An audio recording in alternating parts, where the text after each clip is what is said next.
Welcome to Jazzy Aroma. Hello friends, இன்னைக்கு Cooku with Comaliல Ramya Pandian செஞ்ச Mangalore style chicken ghee roast தான் உங்களுக்கு செஞ்சு காமிக்க போறேன். அது எப்படி செய்யலாம்ங்கறத பார்க்கலாம். சிக்கன் கீ ரோஸ்ட் பண்றதுக்கு முதல்ல நாம மேரினேஷன் பண்ணனும். அதுக்கு சிக்கனை 600 கிராம் எடுத்துக்கிறேன். 600 கிராம் எடுத்த சிக்கனை நல்லா மஞ்சள் தூள் போட்டு நல்லா வாஷ் பண்ணி ஒரு பவுல்ல எடுத்து போட்டுருக்கேன். இப்போ இது சிக்கனுக்கு தேவையான அளவுக்கு உப்பு சேர்த்துக்கோங்க. மஞ்சத்தூள் ஒரு 1/4 டீஸ்பூன் ஆட் பண்ணிக்கோங்க.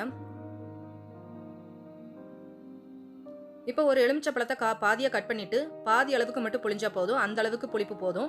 உங்களுக்கு புளிப்பு இன்னும் கொஞ்சம் தேவைன்னு நினைச்சீங்கன்னா நீங்க முழு எலுமிச்சப்பழமும் புளிஞ்சிக்கலாம். ஒரு 1/2 கப் அளவுக்கு தயிர் சேர்த்துக்கோங்க. ரொம்ப அதிகம் புளிப்பில்லாத தயிர் சேர்த்துக்கோங்க.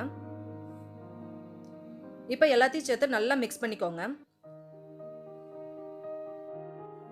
இந்த மாதிரி சிக்கன்ல தயிரும் எலுமிச்சப்பழமும் சேர்த்து ஒரு 10 நிமிஷம் மட்டும் ஊற வச்சா போதும். இந்த மாதிரி ஊற வைக்கிறதால நம்ம சாப்பிடும்போது சிக்கன் ஹார்டா இருக்காது, நல்லா சாஃப்டாவே இருக்கும். சிக்கன் ஊறக்கூடிய இந்த டயத்துக்குள்ளே நம்ம மசாலா ட்ரை ரோஸ்ட் பண்ணிக்கலாம். ட்ரை ரோஸ்ட் பண்றதுக்காக அடுப்புல ஒரு இரும்பு கடாய் நான் வச்சிருக்கேன். கடாய் சூடானதுக்கு அப்புறம் முழு தனியா ஆட் பண்ணிக்கோங்க. முழு தனியா சேர்த்ததுக்கு அப்புறம் 4 நல்ல காரமான மிளகா சேர்த்துக்கோங்க. ஒரு 10-12 கஷ்மீரி சில்லி ஆட் பண்ணிக்கோங்க. இப்போ ஜீரகம் சேர்த்துக்கோங்க. வெந்தயம் 1/4 டீஸ்பூனுக்கு கொஞ்சம் கம்மியாவே சேர்த்துக்கோங்க. சோம்பு சேர்த்துக்கோங்க. மிளகும் கொஞ்சம் போல சேர்த்துக்கோங்க. இப்ப நாம சேர்த்திருக்கிற எல்லா பொருளும் கடாயில போட்டு நல்லா வறுத்து விடுங்க. நல்லா வாசம் வர்ற அளவுக்கு நல்லா வறுத்து விடணும். அடி பிடிச்சிராம கருகிராம மீடியம் ஃப்ளேம்லேயே வச்சு நல்லா வறுத்து விடுங்க. ஒரு 2 நிமிஷம் வதங்கினாலே போதும். நல்லா நல்ல ஒரு வாசம் கிடச்சிரும். அந்த வாசம் வந்தாலே போதும். அதுக்கப்புறம் நம்ம இந்த கடாயில இருந்து மசாலா பிளேட்டுக்கு மாத்திட்டு நல்லா ஆற வச்சிருங்க. இப்போ நாம வறுத்த மசாலா எல்லாத்தையும் நல்லா ஆற வச்சாச்சு. மசாலா எல்லாம் நல்லா ஆறுனதுக்கு அப்புறம் மிக்ஸி ஜார்ல போட்டுக்கோங்க. இந்த வீடியோ பார்க்குற யாராவது சப்ஸ்கிரைப் பண்ணாம பார்க்குறீங்களா? ப்ளீஸ் சப்ஸ்கிரைப் பண்ணிட்டு பாருங்க. அப்பதான் எங்களுக்கும் புது புது வீடியோக்கள் போடணுங்கிற ஒரு ஆர்வமும் இருக்கும். நீங்க எங்களை என்கரேஜ் பண்ண மாதிரியும் இருக்கும். அதனால ப்ளீஸ் சப்ஸ்கிரைப் பண்ணிட்டு பாருங்க. இப்போ நம்மளுடைய மசாலா எல்லாம் மிக்ஸி ஜார்ல போட்டாச்சு. அதுக்கப்புறம் 4 பல்லு பூண்டு மட்டும் தோல் உரிச்சு வச்சிருக்கிறேன். அப்புறம் ஒரு துண்டு இஞ்சி தோல் உரிச்சு கட் பண்ணி வச்சிருக்கிறேன். அதையும் இந்த மிக்ஸி ஜார்லயே ஆட் பண்ணிக்கோங்க. அதுக்கப்புறம் ஒரு சின்ன கோழி குண்டு சைஸ் அளவுக்கு புளி நான் தண்ணியில ஊற வச்சு வச்சிருக்கேன். அதையும் தண்ணியோட சேர்த்து இந்த புளியை இந்த மிக்ஸி ஜார்ல போட்டுக்கோங்க. இப்ப மிக்ஸி ஜாரை மூடிட்டு தண்ணி ஊத்தி நல்லா ஃபைன் பேஸ்டா அரைச்சுக்கோங்க.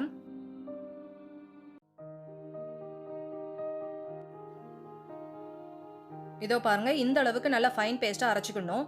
இந்த மாதிரி ஃபைன் பேஸ்டா அரைச்சாதான் நம்மளுக்கு சிக்கன் கீ ரோஸ்ட் சாப்பிட்றதுக்கு ரொம்ப டேஸ்டா இருக்கும். இல்லைனா நாக்கில் பரபரப்பா தெரியும். அது பார்க்கறதுக்கு நல்லா இருக்காது, சாப்பிட்றதுக்கும் டேஸ்டா இருக்காது. இப்போ நம்ம 10 நிமிஷம் ஏற்கனவே சிக்கனை ஊற வச்சு வச்சிருந்தோம் இல்லையா? அந்த ஊற வச்ச சிக்கன்ல நம்ம அரைச்சு வச்ச இந்த மசாலா பேஸ்ட்டை இதோட சேர்த்து நல்லா கலந்து விட்டுக்கோங்க.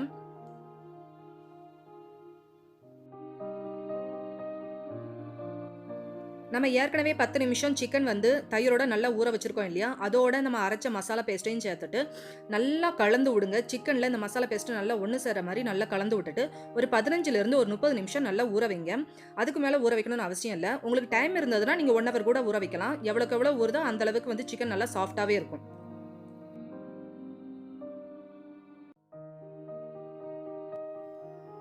இப்போ நம்மளுடைய சிக்கன் ஒரு 1/2 hour நல்லா ஊறியாச்சு. 1/2 hour நல்லா ஊறினதுக்கு அப்புறம் Mangalore style chicken ghee roast எப்படி பண்ணலாங்கிறத பார்க்கலாம். அதுக்கு அடுப்பை பற்ற வச்சுட்டு ஒரு இரும்பு கடாயை வைங்க. இரும்பு கடாய் வச்சதுக்கு அப்புறம் இரும்பு கடாய் நல்லா சூடானதுக்கு அப்புறம் ஒரு 1/4 கப் அளவுக்கு நெய் ஆட் பண்ணிக்கோங்க. இது சிக்கன் கீ ரோஸ்ட்டுங்கிறதால கண்டிப்பாக நெய்யிலே செய்யுங்க, அப்பதான் டேஸ்ட் நல்லா இருக்கும். அதுக்கப்புறம் ஒரே வெங்காயத்தை மட்டும் நீளமாக நறுக்கி எடுத்து வச்சிருக்கிறேன். அதை இப்போ இந்த நெய்யில சூடான நெய்யில சேர்த்துக்கோங்க. அதுக்கப்புறம் நல்லா வதக்கி விடணும் இந்த வெங்காயத்தை.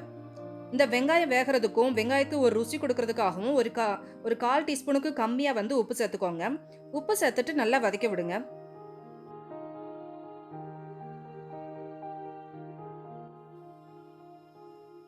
இப்ப பாருங்க, நம்மளுடைய வெங்காயம் நல்லா வதங்கியாச்சு.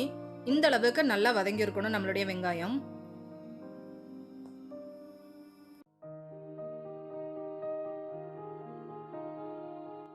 வெங்காயம் நல்லா வதங்கினதுக்கு அப்புறம் நம்ம ஊற வச்சு வச்சிருக்கிற சிக்கனை இப்போ சேர்த்துக்கலாம். சிக்கன் நல்லா இப்போ ஊறியாச்சு. ஊறின சிக்கன் இந்த மசாலாவோட சேர்த்து நல்லா வதங்கின வெங்காயத்தோட சேர்த்துக்கோங்க. இப்போ வந்து நம்ம வெங்காயத்தோட இந்த சிக்கன் இந்த கீலெல்லாம் நல்லா மிக்ஸ் ஆகிற மாதிரி நல்லா கலந்து விடுங்க. நல்லா ஹை ஃப்ளேம்லேயே வச்சு நல்லா கலந்து விடலாம். அடி பிடிக்காத மாதிரி அடிக்கடி இடையில இடையில நல்லா கலந்து விடுங்க.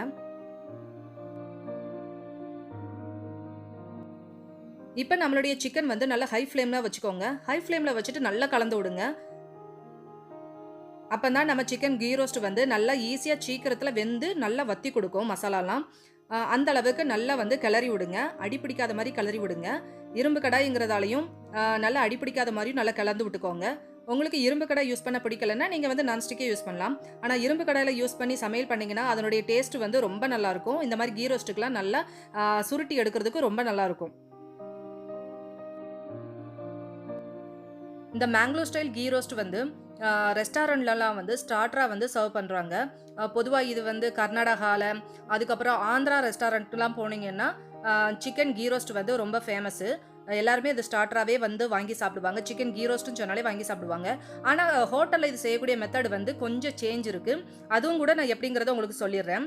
இப்போ வந்து நம்மளுடைய சிக்கனை வந்து நம்ம ஹை ஃப்ளேமில் வச்சுட்டு மூடி மீடியம் ஃப்ளேமாக வச்சு ஒரு 10 நிமிஷம் நல்லா வேக விடுங்க. இடையில நல்லா கலந்து விட்டுக்கோங்க.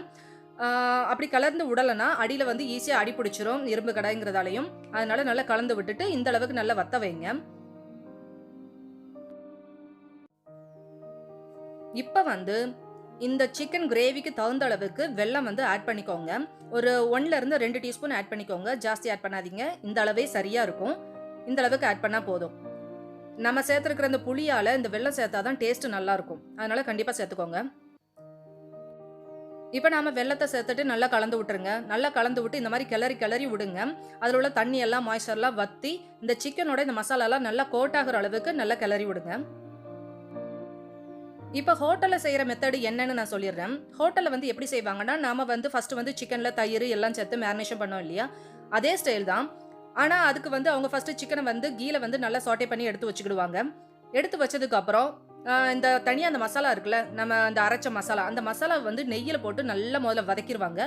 அதுக்கப்புறம் வதக்கினதுக்கப்புறம் நம்ம சிக்கன் வேக வச்சு வச்சுருப்போம் இல்லையா, அதாவது நெய்யிலேயே அவங்களும் வதக்கி எடுத்து வச்சுருப்பாங்க இல்லையா, அந்த வதக்கின சிக்கனை இந்த வதக்கின மசாலாவோட சேர்த்து நல்லா மிங்கிள் ஆகிற மாதிரி நல்லா நெய்யோட கோட் ஆகிற மாதிரி நல்லா வதக்கி விடுவாங்க. அப்படி வதக்கி விட்டுட்டு கருவேப்பிலை தூவிட்டா அவங்க டிஷ் வந்து ரெடி ஆயிரும். இந்த மெத்தடில் வந்து செஞ்சோன்னா வீட்டில் வந்து நம்மளுக்கு சாப்பிடும்போது என்னமோ உப்பு இல்லாத மாதிரி ஒரு சப்புன்னு இருக்க மாதிரி அந்த மசாலா வந்து சிக்கனோட கோட்டாகாத மாதிரி ஒரு ஃபீலிங் இருக்கும். நிறைய தடவை நான் அதை ஃபீல் பண்ணியிருக்கேன் ஹோட்டலில் சாப்பிடும்போது. அதனால தான் நான் அந்த மெத்தடில் செய்யாமல் இந்த மெத்தடில் உங்களுக்கு செஞ்சுருக்கேன். இது செய்கிறதுக்கு ஒரு 15லேருந்து ஒரு 20 நிமிஷம் ஆனாலுமே டேஸ்ட் ரொம்ப சூப்பராக இருக்கும். இப்போ வந்து நம்ம மேலே வந்து கொஞ்சம் ஃப்ரெஷ் கருவேப்பிலையை தூவிட்டு நல்லா கலந்து விட்டுட்டு ஒரு 5 நிமிஷம் மட்டும் நம்ம மூடி வச்சாலே போதும். நம்மளுடைய சூப்பரான சிக்கன் கீ ரோஸ்ட் வந்து சாப்பிட்றதுக்கு ரெடி ஆயிரும். ஹோட்டலில் நான் பல தடவை சாப்பிட்டு பார்த்ததால என்னுடைய அனுபவத்தை தான் உங்கள்கிட்ட நான் ஷேர் பண்ணியிருக்கிறேன். அதனால் அந்த மெத்தட் செய்கிறது உண்மையிலே 10 மினிட்ஸில் நம்ம செஞ்சு முடிச்சிடலாம். இந்த மெத்தட் செய்யும்போது கொஞ்சம் ஒரு 15லேருந்து ஒரு 20 நிமிஷம் ஆகத்தான் செய்யும். ஆனால் டேஸ்ட் வந்து பார்த்தோன்னா இது ரொம்ப நல்லாயிருக்கும். இந்த மெத்தடில் நீங்கள் செஞ்சு பாருங்கள். ரொம்ப சூப்பராக டேஸ்ட்டாக இருக்கும். கண்டிப்பாக நீங்களும் உங்கள் வீட்டில் செஞ்சு பாருங்கள். இப்போ நம்மளுடைய Mangalore style chicken ghee roast வந்து சாப்பிட்றதுக்கு ரெடி ஆயிருச்சு. இப்போ பாருங்கள் 5 நிமிஷம் நம்ம மூடி வச்சு எடுத்தோன்னே பாருங்கள் நம்மளுடைய இந்த சிக்கனில் நம்ம விட்ட நெய் எல்லாமே எப்படி ஓரங்கள்லாம் நல்லா ரிலீஸ் ஆகி பார்க்குறதுக்கு எவ்வளோ அழகாக இருக்குது பார்த்தீங்களா. அந்த சிக்கன்லேயும் அந்த மசாலாலாம் என்ன அழகாக கோட்டாக இருக்குது பார்த்தீங்களா. இந்த அளவுக்கு நம்மளுடைய சிக்கன் வந்து ரெடி ஆனதுக்கப்புறம் நம்ம ஸ்டவ் வந்து ஆஃப் பண்ணிடலாம். குக்கு வித் கோமாளியில் ரம்யா பாண்டியன் செஞ்ச Mangalore style chicken ghee roast வந்து இப்போ ரெடி ஆயிருச்சு. இந்த ரெசிபி பிடிச்சிருந்துச்சுன்னா கண்டிப்பாக நீங்களும் உங்கள் வீட்டில் செஞ்சு பாருங்கள். அப்புறம் உங்கள் ஃப்ரெண்ட்ஸுக்கும் ஷேர் பண்ணுங்கள். அதுக்கப்புறம் லைக் பண்ணுங்கள், கமெண்ட் பண்ணுங்கள், சப்ஸ்கிரைப் பண்ண மறந்துடாதீங்க. உங்களை நெக்ஸ்ட் வீடியோவில் சந்திக்கும் வரை பாய் அண்ட் தேங்க்யூ.